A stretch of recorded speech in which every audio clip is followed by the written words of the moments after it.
네, 안녕하세요. 7월 마지막 날 7월 30일입니다. 7월 달 잘 달려오셨고 이제 8월 초 가장 또 더운 때에 건강 잘 유지하시기를 바랍니다. 예, 오늘 주시는 하나님의 말씀은 사도행전 7장 30절과 37절의 내용의 말씀입니다. 하나님 말씀을 보시겠습니다. 40년이 참에 천사가 신의 산 광야 가시나무 떨기 불꽃 가운데서 그에게 보이거늘 모세가 그 광경을 보고 놀랍게 여겨 알아보려고 가까이 가니 주의 소리가 있어 나는 내 조상의 하나님 즉 아브라함과 이삭과 야곱의 하나님이라 하신대 모세가 무서워 감히 바라보지 못하더라. 주께서 이르시되 내 발에 신을 벗으라. 내가 서 있는 곳은 거룩한 땅이니라. 내 백성이 애굽에서 괴로움 받음을 내가 확실히 보고 그 탄식하는 소리를 듣고 그들을 구원하려고 내려왔노니 이제 내가 너를 애굽으로 보내리라 하시니라. 그들의 말이 누가 너를 관리와 재판장으로 세웠느냐 하며 거절하던 그 모세를 하나님은 가시나무 떨기 가운데서 보이던 천사의 손으로 관리와 속량하는 자로서 보내셨으니 이 사람이 백성을 인도하여 나오게 하고 애굽과 홍해와 광야에서 40년간 기사와 표적을 행하였느니라. 이스라엘 자손에 대하여 하나님이 너희 형제 가운데서 나와 같은 선지자를 세우리라 하던 자가 곧 이 모세라. 네, 오늘 혹시 이벤트를 한번 할게요. 오늘 이 말씀 수다를 듣고 저한테 이번에 말씀 수다를 듣고 뭐 감사합니다, 이러이러합니다라고 톡을 보낸 분들에게는 작은 아이스크림 하나를 보내드리겠습니다. 저랑 소통을 하는 마음으로. 근데 뭐 안 보내주셔도 되고, 그러나 이제 보내주신 분들한테는 작은 아이스크림 하나를 보내드리겠습니다.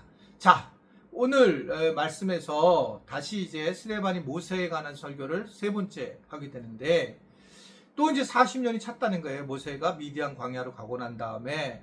그런데 이제 그가 시내산에 있는 내려오는 부분에 광야에 가시나무 떨기 불꽃 가운데 보이게 됐다라는 겁니다. 제가 이제 시내산에서 직접 가보기도 했고, 내려오는 길에 캐더린 수도원이라고 하는 곳에, 즉 모세의 가시덤불이 있는 곳에 이제 수도원이 생겼어요. 거기서 그래서 이 가시덤불을 이렇게 보게 되고, 뭐 진짜인지 가짜인지는 모르겠지만 어떻든 모세가 있었던 그 지역이 상당히 척박하고 더운 그런 지역이었고, 그런 이제 광야에서 그는 결국은 이런 목축업을 하면서 살게 되었던 모습인 것 같습니다. 그러다가 이 스데반은 얘기를 하는 거예요. 근데 그가 하나님을 만나게 됐다. 하나님을 만나는데 불꽃 가운데서 보였고, 그리고 굉장히 놀랬다. 그리고 하나님의 소리가 있었는데 그것을 이제 뭐라고 했느냐, 나는 어떤 하나님이고, 그리고 그런 다음에 내 발에서 신을 벗어라. 내가 서 있는 곳이 거룩한 땅이다 라고 그렇게 이야기를 하고 있는 겁니다. 이 얘기는 결국 하나님께서 굉장히 구체적으로 모세를 만나게 했고, 그리고 결국 모세는 이 일을 통해서 하나님을 직접 보게 되는 그런 영광을 경험하게 돼요. 그러나 물론 이것도 하나님의 한 형상일 뿐이지 하나님 존재 자체를 우리가 볼 수가 없어요. 왜냐하면 하나님을 우리는 어떻게, 이 온 우주를 만드신 분이 이렇게 만드셨는데 이거를 우리가 어떻게 이해할 수 있겠어요? 우리가 바다를 이해를 못해요. 바다도 크게 아무래도 우리가 이 품 안에 품을 수 없는 것처럼 그거를, 근데 하나님을 우리는 알 수가 없어요. 분명히 알 수가 없는데, 그런데 오늘 보게 되면 하나님이 보여주시더라.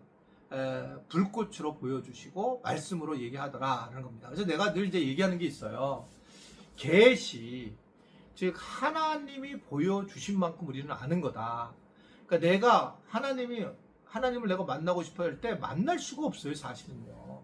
하나님이 그러나 만나 주셔야 되는데 하나님 방식으로 나에게 맞게 만나 주시는 거지, 하나님 존재가 너무 커서 사실은 우리는 알 수가 없다. 그러나 하나님이 보여주심으로 내가 믿음이 갖게 되고 내가 경험하게 되는 거죠. 그러니까 이제 예수님이 이 땅에 오셔서 이적을 행하시고 표적을 행하셨는데, 요한복음은 표적이라고 얘기를 하잖아요. 표적은 뭐냐면 이걸 이적을 행한 이유가 있다는 거죠. 그 이유가 뭡니까? 결국은 그 이유가 하나님의 영광을 드러내는 거예요. 근데 이게 왜냐하면 이적은 이 땅에서 일어나지 않을 일인데 일어난 거죠. 그러니까 이제 그걸 통해서 하나님의 영광이 드러나면서 하나님의 계시하는 정말 살아계시다는 것만 아는 거지 하나님이 누구신가 하는 건 잘 모르는 그런 상황에 있다는 겁니다. 그런데 이제 이 지금 오늘 이 모세 특히 출애굽기 이야기고 지금 이 스데반이 얘기하는 부분에서 보게 되면 그런데 하나님이 어떤 분인가 중에 가장 중요한 성품이 나오는데 그게 뭐냐면 네가 발에서 신을 벗어라 라고 하면서 하나님은 어떻든 간에 우리가 완전히 그 벌거벗은 모습으로 신을 벗는다는 건 완전히 벌거벗은 모습으로 하나님을 만났을 때 만남을 갖게 수 있다는 걸 얘기를 하고 그리고 하나님이 너를 사용하겠다라고 하는 너를 나와 같이 내가 너하고 만났기 때문에 너를 사용하겠다는 것이 그 다음에 나오는데 그게 이제 34절에 나오는 것 같아요. 내 백성이 애굽에서 괴로움을 받고 내가 확실히 보고 있고 탄식 소리를 듣고 있고 그를 구원하려고 내려왔다. 내가 너를 애굽으로 보낸다라는 엄청난 얘기를 하는 거죠. 우리는 이제 하나님에 대해서 오해하는 부분이 우리가 막 기도해서 하나님 도와주세요, 하나님 도와주세요, 하나님 보여주세요 이렇게 해서 하나님을 만나는 경우도 있죠. 그런 경우도 분명히 있죠. 그러나 저는 대체적으로 많은 부분이 하나님 당신 스스로가 예수 그리스도를 이 땅에 보내시고 십자가를 지시게 하시고 우리를 구원에 이르게 하신 그 성품이 있다는 거죠. 그러니까 이게 어디에서 일어나냐면 하나님이 출애굽하는 그 애굽에 있는 그 백성들에게 그들의 탄식 소리를 들으세요. 그러니까 이게 좀 더 출애굽기 2장을 보면 울부짖음을 들으세요. 그래서 들으사 내려가셔요. 이렇게 표현해요. 내려오사. 그러니까 실제로 하나님이 구체적으로 일하시는 엄청난 사랑이 많으신 분이시라는 걸 얘기하는 거거든요. 하나님은 우리의 어려움을 그냥 보고 있는 게 아니라 항상 도우시려고 하고 최선을 다해서 우리를 세워주시려고 하는 그런 모습을 가졌다라고 하는 것을 이야기를 하고 있는 겁니다. 그러니까 하나님은 그런 분이에요. 그래서 뭐 하나님이 어디 살아계셔? 라고 하는데 살아계시냐고 질문하는 존재가 이미 우리는 살아있기 때문에 그런 거거든요. 하나님은 우리의 모든 것들을 아시고 우리에게 필요한 것들을 채우기를 원하시고 우리를 위해서 가장 좋은 곳으로 주시는 분이시다 라고 그렇게 예수님이 말씀하시잖아요. 예수님 뭐라고 얘기합니까? 너희 아버지가 너가 필요한 거 모르겠니? 라고 얘기했죠. 천부께서 아시느니라 라고 말씀하고 있어요. 그러니까 그만큼 우리는 하나님과 우리 관계가 좀 또 다른 관계고 이런 것을 생각하면 우리는 정말 하나님 앞에 다 모든 걸 맡기고 살아갈 수 있는 존재라고 하는 것을 이야기를 하고 있습니다.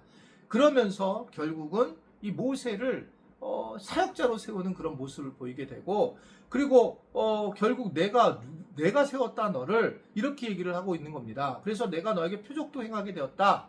그래서 이제 37절을 보면 이스라엘 자손에 대하여 하나님이 너희 형제 가운데서 나와 같은 선지자를 세우리라 하면 자가 바로 모세라. 여러분 모세가 바로 선지자와 같은 이런 모습으로 보냈다. 우리가 알다시피 모세는 처음에 사명을 안 받으려고 했는데 그런데 나중에 하나님이 계속적으로 이 표적을 행하게 하고 아론을 갖다 준다고 하면서 그러면서 사역자로 세우는 모습을 볼 수 있어요. 우리는 늘 그 사역을 생각하면서 신앙생활을 해야 됩니다. 하나님께서 우리에게 구원을 주셨는데 그냥 끝났다라고 하는 것은 그것은 우리가 십자가의 복음이라는 한쪽 복음의 강렬함이지만 그것이고 우리는 그 다음은 이 복음을 만난 사람들은 하나님 나라를 위해서 살아가야 돼요. 하나님 나라를 위해서 살아가려면 영토를 확장시켜야 되고 하나님의 나라를 그리고 하나님의 백성으로 우리는 그분을 인정해야 되고 주권을 인정해야 되는 그런 상황으로 가는 것을 볼 수가 있어요. 이것이 우리가 생각해야 되는 그런 부분이라는 것을 이 스데반의 설교라든지 이 모세를 통해서 이해할 수 있다. 아무쪼록 오늘도 7월 30일 잘 보내고 저한테 문자 보내실 분들은 딱 오늘 하루 보내야 됩니다. 31일 보내주시면 아이스크림 시원한 거 하나 드리겠습니다. 기도하겠습니다.